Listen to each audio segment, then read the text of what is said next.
اب ہم نے ایک اور جو امپورٹنٹ کانسیپٹ اس کو سمجھنا ہے وہ ہے کہ اب جو اللہ تعالیٰ کے رسول پر ہمیں ایمان لانا ہے، مطلب اس کے تقاضے کیا ہیں، یہ بھی تو ہمیں پتا ہونا چاہیے. جیسے کہ ہم نے ایمان کتاب کے تقاضے دیکھے تھے، ٹھیک ہے، کہ اس پر اللہ تعالیٰ کے اس کتاب پر ایمان لانا سب سے پہلا تقاضا ہے. پھر اس کی جو بھی جو ہے اس کی تلاوت کرنا ہے، جیسے تلاوت کا حق ہے، اس کے بعد پھر اس کی عزت اور تکریم ہے اور وغیرہ وغیرہ جو ہم نے دیکھے تھے. تو یہاں پہ اب اللہ کے رسول وسلم سے ہمارا ایک تعلق ہے، اس کی تعلق کی بنیادیں کیا ہیں، اللہ کے رسول وسلم ایمان لانے کا پھر جو ہے کیا مطلب ہے، یہ ہمارے سامنے کلیئر ہونا چاہیے. جس کا کمپریہنسو ویو اگر آ جائے تو پھر کم سے کم ہمارے سامنے وہ بات تو ہوا کہ ہم اس پہ چل کر اللہ کے رسول وسلم سے اپنا تعلق جو ہے وہ استوار کر سکے صحیح طریقے سے. تو اس لحاظ سے دیکھا جائے تو یہ بڑی اہم آیت ہے سورہ اعراف کی، بلکہ ایک آیت کا حصہ ہے کہ فالذین آمنوا بہ وعزروہ ونصروہ واتبعوا النور الذی انزل معہ اولئک هم المفلحون. آپ صلی اللہ علیہ وسلم نے اللہ تعالیٰ نے آپ صلی اللہ علیہ وسلم کے بارے میں یا اس آیت کے اندر یہ واضح کر دیا کہ ان پر ایمان لانے کے تقاضے کیا ہیں یا ایمان برسالت کے تقاضے کیا ہیں. تو آپ نے فرمایا کہ اللہ تعالیٰ نے فرمایا کہ فالذین آمنوا بہ، تو بس جو لوگ بھی ان پر ایمان لائیں گے، وعزروہ، ٹھیک ہے، اور ان کی عزت اور تعظیم کریں گے، ونصروہ، ان کی مدد کریں گے، واتبعوا النور الذی انزل معہ، اور ان کی اتباع کریں گے اس نور کی جو ان کے اوپر نازل ہوا. ٹھیک ہے، تو اولئک هم المفلحون، وہی کامیاب ہوں. تو یہ بات ہے کہ اب 4 تقاضے یہاں پر ہمارے سامنے آ رہے ہیں، اور اب ایک ایک کر کے ہم ان تقاضوں کو سمجھتے ہیں کہ آپ سے پر ایمان لانے کا مطلب صرف یہ نہیں ہے کہ ان کو مان لیا کہ آپ اللہ کے رسول ہیں، اللہ کے آخری نبی ہیں، اور پھر اس کے بعد نعتیں پڑھنا شروع کر دی جائیں اور ہم اللہ کے عاشق ہیں، رسول اللہ علیہ وسلم کے عاشق ہیں اور ان کے لیے جو ہے جان بھی قربان ہے. تو یہ باتیں جو ہے زیب نہیں دیتی ہمیں اگر ہم یہ سارے لوازمات پورے نہیں کرتے. اب ہم یہی کر کے ان کو دیکھتے ہیں. سب سے پہلے ایمان لانا، رسول اللہ صلی اللہ علیہ وسلم کو ماننا ہے بطور اللہ کے رسول کے، اور خاص طور پہ سورہ احزاب میں ذکر ہے آخری نبی ہونے کے، ما کان محمد ابا احد من رجالکم ولکن رسول اللہ وخاتم النبیین وکان اللہ بکل شیء علیم. ٹھیک ہے، محمد صلی اللہ علیہ وسلم تمہارے مردوں میں سے کسی کے باپ نہیں. ٹھیک ہے، ایک تو یہ ان کی بھی ایک خاص ان کا بس تھا کہ وہ ان کا کوئی بیٹا جو ہے اگر پیدا ہوا بھی تو وہ بچپن میں ہی فوت ہو گیا. آپ نے ان کی جو نرینا اولاد جو ہے اسے باقی نہیں رکھا، اس کی بڑی حکمتیں تھیں. تو مگر وہ اللہ کے رسول اور خاتم النبیین ہے. اصل میں یہ کیوں کہا گیا تھا؟ اس لیے کہ اس پہ پھر اعتراض اٹھایا تھا کافی لوگوں نے، کافی کافروں نے. کہا تھا کہ دیکھیں آپ صلی اللہ علیہ وسلم جو ہیں ان کا نام و نشان نہیں بچے گا کیونکہ ان کی نرینا اولاد نہیں ہے. تو اس پہ پھر اللہ تعالیٰ نے فرمایا تھا، ٹھیک ہے، کہ کیوں نہیں ہے؟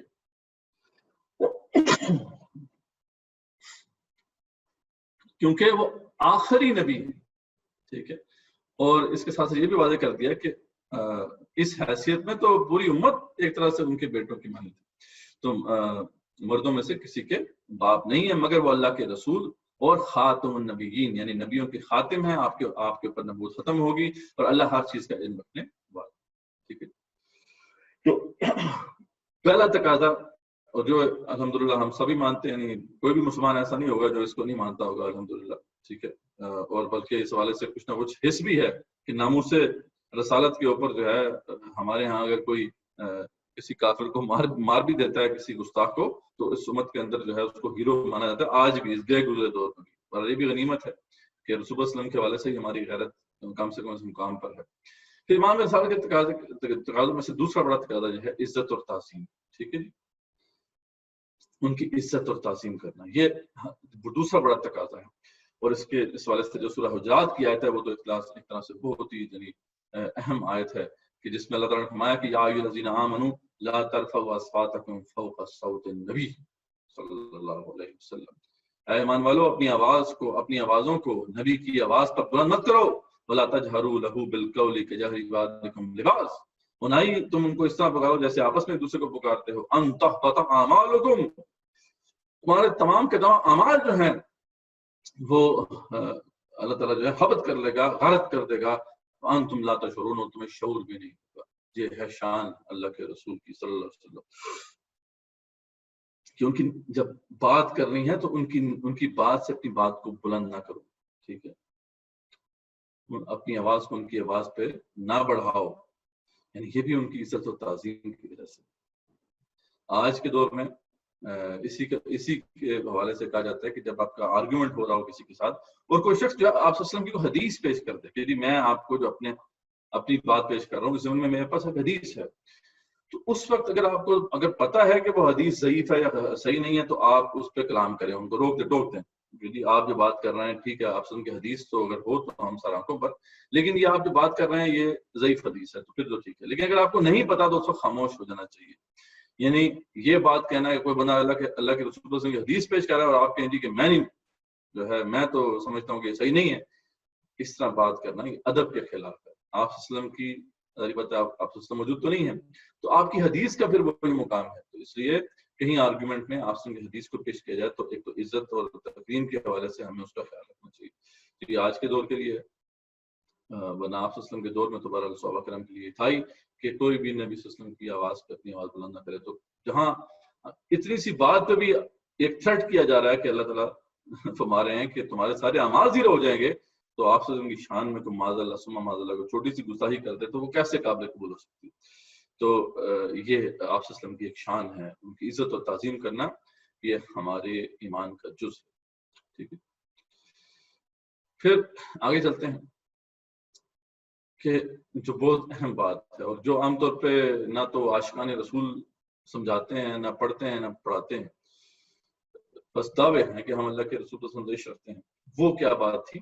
وَنَصَرُوهُ، اور جو ان کی مدد کرے، یعنی آپ صلی اللہ علیہ وسلم سے اگر ہمیں محبت ہے، اگر ہم آپ صلی اللہ علیہ وسلم سے ہمارا ایک تعلق ہے، تو یہ کیسے ہو سکتا ہے کہ آپ صلی اللہ علیہ وسلم کو جس کام میں مدد کی ضرورت ہو ہم ان کی مدد نہ کریں؟ یعنی والد صاحب ہمیں بہت عزیز ہیں، والد صاحب ہمیں کہتے ہیں کہ یار میری مدد کر دو، میرے کچھ کام ہے، تو ہم کہیں گے والد صاحب آپ سے محبت تو بہت ہے، عشق بھی بڑا ہے، لیکن آپ کا کام ہم نہیں کر سکتے، آپ کو مدد نہیں کر سکتے، تو پھر یہ ناٹک ہے، یہ فراڈ ہے۔ تو سورہ نساء میں اللہ تعالیٰ نے پھر واضح کیا وما ارسلنا من رسول الا لیطاع باذن اللہ، اور ہم نے رسولوں کو نہیں بھیجا مگر اس لیے کہ ان کی اطاعت کی جائے، ولو انہم اذ ظلموا انفسهم جاءوک فاستغفروا اللہ واستغفر لهم الرسول لوجدوا اللہ توابا رحیما، ٹھیک ہے۔ جب انہوں نے اپنے نفسوں پر ظلم کیا اور وہ آپ کے پاس آتے اور پھر اللہ سے معافی مانگتے اور رسول بھی ان کی معافی کی جو ہے درخواست کرتا، تو یقیناً اللہ کو بخشنے والا اور رحم کرنے والا پاتے۔ فلا وربک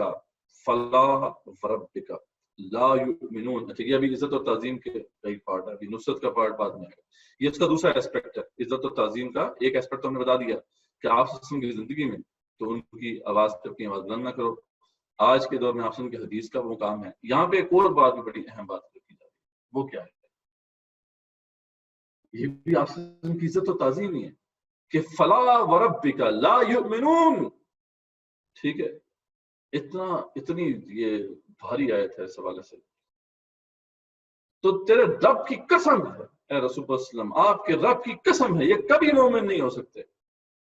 بڑا خوبصورت انداز ہے، یعنی آپ کی نسبت چیک کریں اللہ تعالیٰ سے کیسے کہ اللہ تعالیٰ یہاں پہ قسم کھا رہے ہیں کہ اے رسول اللہ صلی اللہ علیہ وسلم آپ کے رب کی قسم یہ کبھی مومن نہیں ہو سکتا، ان کا ایمان میں قبول ہی نہیں کروں گا، حتی یحکموک فیما شجر بینہم، یہاں تک کہ یہ اپنے آپس کے اختلافات میں آپ ہی کو منصف نہ مان، اور نہ صرف یہ بات کہ یہ منصف مان لیں، ثم لا یجدوا فی انفسہم حرجا مما قضیت، اور منصف ماننے کے بعد اگر آپ کوئی فیصلہ کر دیں تو دل کے اندر کوئی بھی تنگی اگر وہ نہ پائیں، تب یعنی ہلکی سی بات سمجھ نہیں آ رہی تھی کہ آپ سے ان کی بات تو مان لی ٹھیک ہے، لیکن دل میں تنگی ہے، پتہ نہیں مطلب صحیح ہے یا یہ سمجھ نہیں آ رہا، مجھے میرا نفس تو نہیں مان رہا اس کو، یہ تنگی بھی ہے تو تب بھی ایمان مت نہیں ہو سکتا۔ آپ سے جو فیصلہ کر دیا ہمارے لیے اگر ہم اس کو دل سے تسلیم نہیں کرتے تو ہم ایمان والے نہیں ہو سکتے۔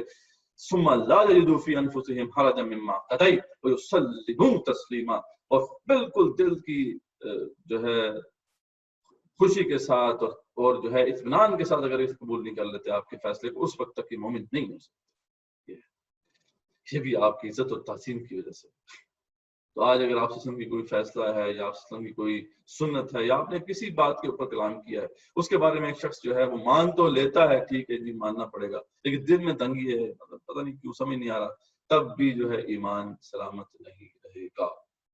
اور اسی ضمن میں جو ہے صحیح بخاری کی روایت بھی ہے کہ لا یؤمنون احدکم تم میں سے کوئی مومن نہیں ہو سکتا حتی اکون احب الیہ من والدہ وولدہ والناس اجمعین، تم میں سے ہو سکتا کوئی مومن نہیں ہو سکتا جب تک کہ میں مجھے اپنے والد، اپنی والدہ اور پورے جہان کے لوگوں سے زیادہ عزیز نہیں ہو سکتا.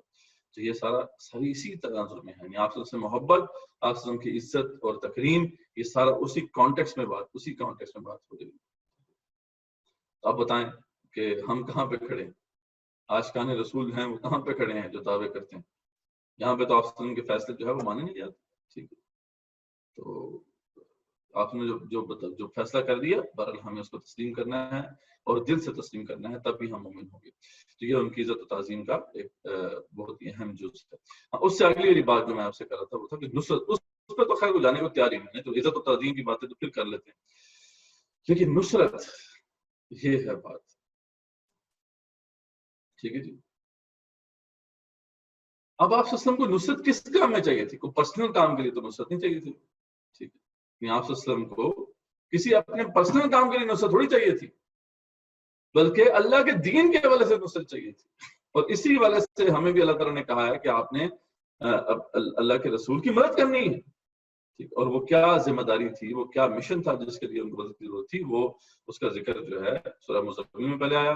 اس میں اللہ تعالیٰ نے پہلے بتا دیا تھا کہ ایک بھاری بوجھ ہم پر ڈالنے والے ہیں، کہ انا سنلقی علیک قولا ثقیلا، اور اس کے بعد پھر وہ جو ہے وہ بھاری بوجھ سورہ مدثر میں سب سے پہلے آپ کے سامنے آتا ہے کہ یا ایھا المدثر، اے چادر میں اوڑھ کے بیٹھنے والے، قم فانذر، کھڑا ہو جا، ڈرانا شروع کر، ربک فکبر، اور رب کو بڑا کر. یہ ہے جو ان کا مشن تھا، ان کی زندگی کا ایک اللہ تعالیٰ نے مشن رکھا تھا، اور اس کو بار بار قرآن میں اللہ تعالیٰ نے جو ہے دہرایا ہے. سورہ فتح میں بھی، سورہ صف میں، سورہ توبہ میں، اور تھوڑے بہت الفاظ کی جو ہے تبدیلی ہے، لیکن هو الذی ارسل رسولہ بالہدی، وہی اللہ جس نے بھیجا اپنے رسول کو ہدایت دے کر، دین حق اور دین حق دے کر، دین حق دے کر، لیظہرہ علی الدین کلہ، تاکہ اسے غالب کر دے تمام ادیان پر، وکفی باللہ شہیدا، اور اللہ تعالیٰ کافی ہے گواہ ہونے کے اعتبار سے. دوسرے جو مقامات پہ آئے وَلَوْ كَرِهَ الْمُشْرِكُونَ، چاہے مشرکوں کو کتنی ہی کراہت کی نہ ہو. تو یہ مشن تھا آپ صلی اللہ علیہ وسلم کا.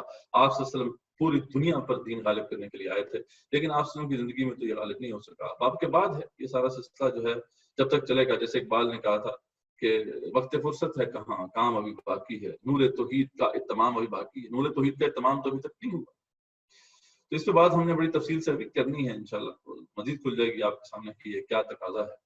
لیکن اس کو سورہ حدید میں بھی اللہ تعالیٰ نے واضح فرمایا اور بڑی ہی واشکاف الفاظ میں بیان فرمایا کہ یہ نہ صرف یہ ہے کہ رسول اللہ صلی اللہ علیہ وسلم کی مدد کرنا ہمارے اوپر لازم تھا، بلکہ تمام انبیاء رسول علیہ السلام جو تھے ان کی امتوں کے لیے لازم تھا کہ ان کی مدد کریں. لقد ارسلنا رسلنا بالبینات، یقیناً ہم نے بھیجا رسول کو واضح معجزات کے ساتھ، واضح بینات کے ساتھ. وانزلنا معهم الکتاب، اور ہم نے ان کے ساتھ نازل کی کتاب بھی، والمیزان، اور نظام عدل و قسط کا میزان بھی، لیقوم الناس بالقسط، تاکہ لوگ عدل پر قائم ہو سکیں. وانزلنا الحدید فیہ باس شدید، ہم نے لوہا بھی اتارا جس کے اندر جنگ کی طاقت ہے. ومنافع للناس، لوگوں کے لیے منافع کی چیزیں بھی ہیں. ولیعلم اللہ من ینصرہ، یہ کیوں اللہ نے بندوبست کیا ہے؟ رسولوں کو بھیجا دین دے کر، میزان دے کر، اور پھر لوہا بھی اتارا جس کے اندر جنگ کی طاقت ہے. کیوں؟ تاکہ اگر کوئی نہ مانے اللہ کی بات اور اللہ کے رسول کی بات صلی اللہ علیہ وسلم، تو پھر اس سے لڑائی کی جائے، جنگ کی جائے. ٹھیک ہے، اور اسی لیے ہم نے لوہا اتارا کیونکہ اس کے اندر اور بھی فائدے کی چیزیں ہیں. تاکہ یہ کیوں؟ ولیعلم، تاکہ اللہ جان لے. ولیعلم اللہ من ینصرہ، کون مدد کرتا ہے اس کی، اللہ، یعنی کون مدد کرتا ہے اللہ کی، ورسولہ، اور اس کے رسولوں کی، بالغیب، غیب میں ہوتے ہوئے. ان اللہ قوی عزیز، اللہ تعالیٰ تو بڑا قوی عزیز. اللہ کو تو تمہاری ضرورت تو نہیں ہے. اللہ تعالیٰ چاہے تو دنیا میں دین غالب ہو جائے، اس سے تمہاری کیا ضرورت ہے. ٹھیک، یہ تو اصل بات ہے کہ ٹیسٹ یہ ہے کہ اللہ کہ ہم رسولوں کی مدد کرتے ہیں، اللہ کی مدد کرتے ہیں یا نہیں کرتے. تو یہ بات انشاءاللہ مزید کھلے گی آگے جا کے، لیکن یہ بھی ایک تقاضا ہے. اور اس کے بعد پھر چوتھا تقاضا جو ہے اتباع نور، یعنی جو نور ان پہ نازل ہوا. اب یہ بات ہے کہ یہ نور جو ہے یہ قرآن بھی ہے اور اس کے بعد حدیث بھی ہے. ٹھیک ہے، آپ سے سیرت بھی ہے. سورہ احزاب میں آتا ہے لقد کان لکم فی رسول اللہ اسوۃ حسنہ، لیکن جو ہے رسول اللہ صلی اللہ علیہ وسلم کی شخصیت میں تمہارے لیے بہترین نمونہ ہے. لمن کان یرجو اللہ والیوم الآخر، جو بھی جو ہے اللہ تعالیٰ سے ملاقات مانتا ہے اور آخرت کے دن کو مانتا ہے. وذکر اللہ کثیرا، اور کثرت سے اللہ کا ذکر کرتا ہے. اور ایک اور جگہ پہ سورہ آل عمران میں فرمایا کہ قل ان کنتم تحبون اللہ فاتبعونی. ٹھیک ہے، انہیں بتا دیں رسول اللہ صلی اللہ علیہ وسلم اگر تم اللہ سے محبت کرتے ہو تو میری اتباع کرو، آپ وسلم کی اتباع کرو، یحببکم اللہ، اللہ تم سے محبت کرے گا، ویغفر لکم ذنوبکم، تمہارے تمام گناہ بخش دے گا، واللہ غفور رحیم، اللہ تعالیٰ غفور رحیم ہے۔ اور ایک اور جگہ پہ جو ہے پھر اتباع قرآن کے والے سے آیا ہے، ایک تو یہ تو ہو گیا نا آپ وسلم کی اتباع کرنی ہے، آپ وسلم کی سیرت کو فالو کرنا ہے، اور دوسرا یہ ہے کہ اتباع نور، خاص طور پہ نور کا جو نور کا جو لفظ ہے وہ آپ وسلم کے لیے بھی بول سکتے ہیں، وہ بھی ہدایت کے بہت بڑے نور سے، لیکن خاص طور پہ قرآن کے حوالے سے ذکر آیا ہے یہاں پر کہ قرآن کی بھی اتباع کرنی ہے۔ اور اس حوالے سے بھی سورہ فرقان میں اللہ کے رسول صلی اللہ علیہ وسلم قیامت والے دن جو ہے یہ اللہ کے ہاں یہ شکایت کریں گے کہ وقال رسول یا ربی، اور رسول نے کہا کہ اے رب ان قوم اتخذوا هذا القرآن مہجورا، بے شک میری قوم نے اس قرآن کو پس پش ڈال دیا تھا۔ ٹھیک ہے جی، تو یہ جو ہے قرآن کے حوالے سے پھر امام بہقی نے ایک حدیث کوٹ کی ہے کہ اہل قرآن جو ہے یا اہل قرآن کہ آپ جو ہے قرآن کو تقیہ مت بناؤ، ٹھیک ہے، اور بدو حق کا تلاوت ہی، اور اس کی تلاوت کرو جیسے کہ تلاوت کرنے کا حق ہے، آنا اللیل والنہار، اور اس کے دن اور رات میں، اور پھر آگے باقی چیزیں بھی بیان کی۔ اور ایک اور جگہ پہ ایک حدیث میں آتا ہے کہ ان اللہ یرفع بہذا الکتاب اقواما ویضع بہ آخرین، تو یعنی اللہ تعالیٰ اسی کتاب کے ذریعے سے جو ہے قوموں کو عروج دیتا ہے، اور اسی کتاب کو چھوڑنے کی وجہ سے قوموں کو پھر زوال سے جو ہے وہ دوچار کرتا ہے۔ تو قرآن کا بھی اتباع ہمارے لیے ضروری ہے۔ تو یہ آپ صلی اللہ علیہ وسلم کی سیرت کا اتباع ہے، آپ صلی اللہ علیہ وسلم کی سنت کا اتباع ہے، اور قرآن مجید کا اتباع ہے۔ یہ چوتھا بڑا تقاضا ہے۔ یہاں تک جو ہے ہمارا یہ کانسیپٹ بھی کلیئر ہوا۔ تو یہ 4 تقاضے ہیں جی، ایمان لانا ہے ان کے اوپر، ان کی عزت اور تعظیم کرنی ہے، اور اس کے ہم نے ڈفرینٹ ایسپیکٹس دیکھے۔ عزت و تعظیم میں یہ بھی شامل ہے کہ ان کی اگر حدیث سامنے آ جاتی ہے تو اس کی رسپیکٹ کی جائے، اور دوسری بات یہ ہے کہ جو فیصلے وہ کر گئے ہیں ہمارے لیے ان کو دل سے تسلیم کیا جائے، اور ان سے